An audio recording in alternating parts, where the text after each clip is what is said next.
Every man wants success, and no one actually talks about what comes after the man gets success, right? I mean, every man wants success.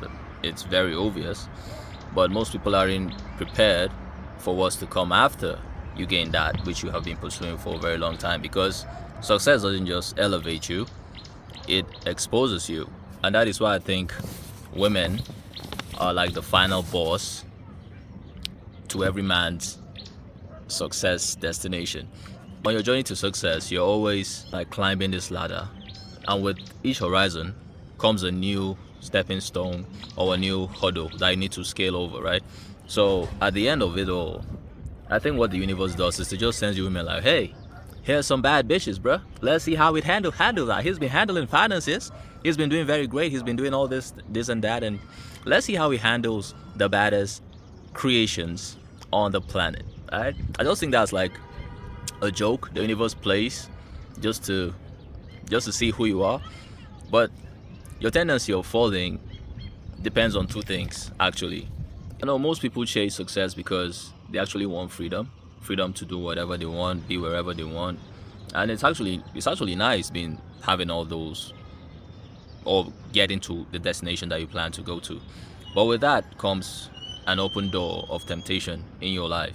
Like you get this flood of things that possibly you are going after, but then it comes to you as the greatest thing that you have ever imagined it will be. Because guess what? The devil doesn't come in horns, right, and pitchforks. It comes as everything you've ever prayed for.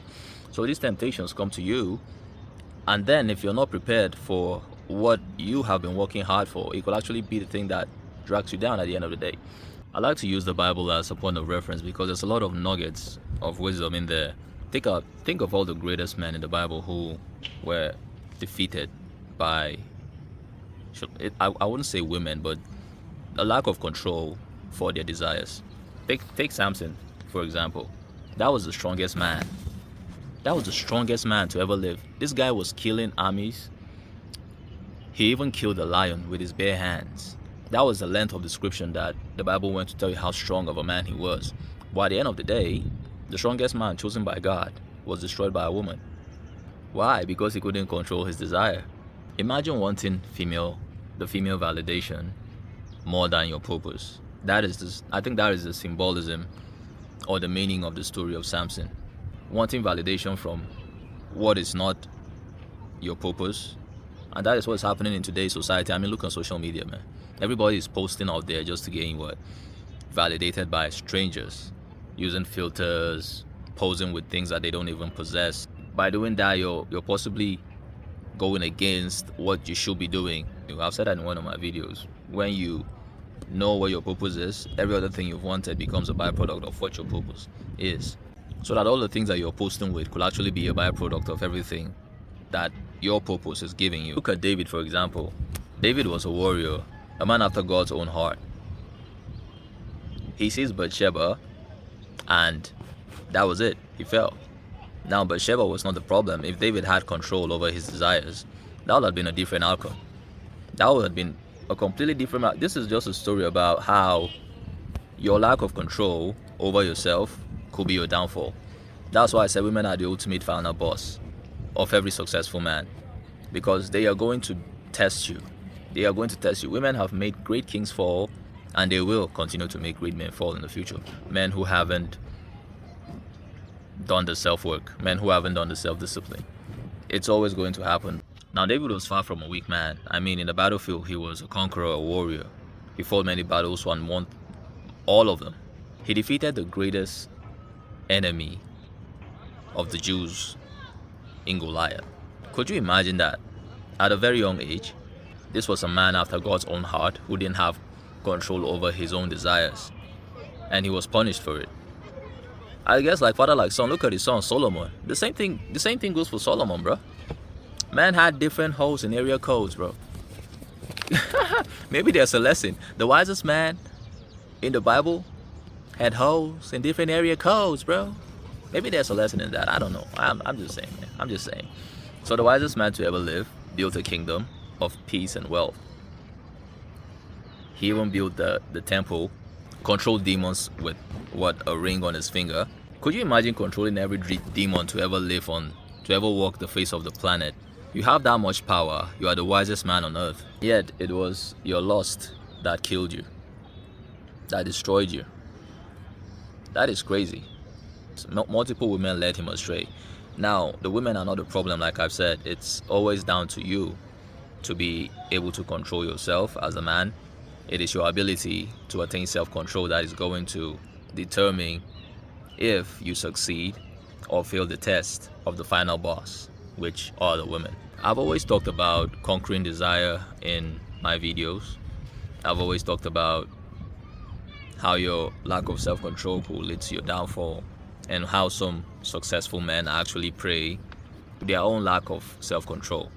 There are two kinds of people who are successful.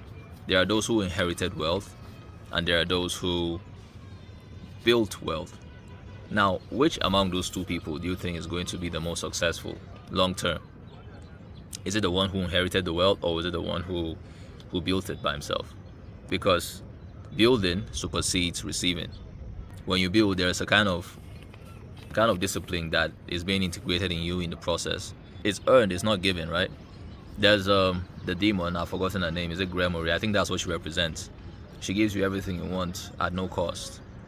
I think that is the exact situation of the man who receives without working for anything, because you're more likely to lose it. Unless you're a trust fund baby, then you can keep spending your monthly allowances, your monthly salary or whatever that's coming to your account, because you know there's more that's coming. So, but the man who builds has more discipline and is more likely to overcome what I just explained than the man who received it. Building success builds discipline in you, and receiving it tends to give you this lack of knowing what's to come, and 9 times out of 10 you're more likely to fail. Just look at the people who had one-hit wonders, right? I mean, you have a sudden rush of success, and then because you can't handle what's coming your way, or what is coming towards you, all of a sudden you lose it all. I mean, because you never expected it, you never prepared for it. And talking about people with look at Floyd Mayweather. This guy was a billionaire, bro, but I think he's broke now or something. I don't know how true that is, but people say he's broke. Maybe he's just trying to avoid taxes. You never know. But those are lessons people should take. Just because you have an incredible work ethic in one aspect of your life doesn't mean when temptation comes you're going to overcome it. Nah, temptation is a different beast. It's a different beast you never see coming, and if you don't know who you are, you're going to keep falling prey for that. So women are not necessarily the final boss. It is your lack of discipline that is. Women equate opportunity, test, and they mirror who you are. They mirror your weaknesses, they mirror your strengths, I guess. But the real enemy is unchecked desire. So those are just my thoughts.